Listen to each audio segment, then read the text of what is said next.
Roll camera action. হ্যাঁ আমি একটা বিড়িখোর। আর ওকে বাড়া, ওকে সবাই এখান থেকে, এটা শুটিং হচ্ছে। হ্যাঁ করে বিড়ি টানছে। হ্যাঁ আমি একটা বিড়িখোর। আরে বাড়া এই লাইটটা অফ করো, পুরো চোখের মাকে আগ করে দিল। গাঁজা আছে নাকি? এই বেটাকে একটু গাঁজা দে।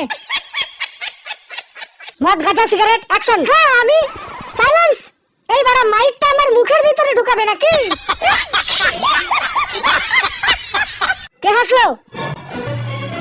এই তুই হাসছিলিস? হ্যাঁ সরি। কি বড় সরি? হাসছিলিস কেন? এত বড় ডায়লগ, পুরো ডায়লগটা তুই গাঁজা খেয়ে বলতে পারবি? পারবো স্যার। চালাই।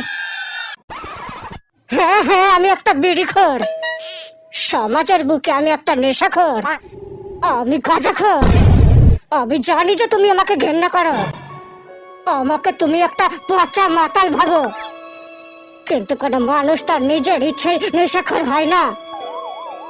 কোনো মানুষ তার মায়ের গর্ভের থেকে মাতাল হয়ে জন্মায় না। কোনো বিড়িখোর আনন্দে বিড়ি টানে না, কোনো গাঁজাখোর আনন্দে গাঁজা খায় না, কোনো মাতাল তার নিজের ইচ্ছাতে মদ খেয়ে রাস্তায় পড়ে থাকে না।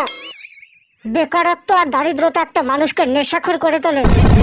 ভালো করে জানো যে চাকরি না পেলে শিক্ষিত বেকার যুবকের ভাগ্যে বিয়ে করার জন্য একটাও মেয়ে জোটে না।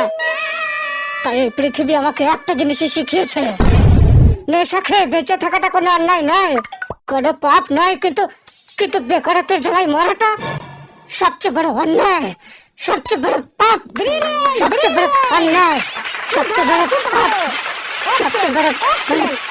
हम बहुत छोटे हैं सर, आपकी कला के सामने तो सब कुछ बहुत ही नीचा है। मैं मेरी तरफ से आपको 5 लाख रुपए की भेंट देना चाहती हूँ। सत्य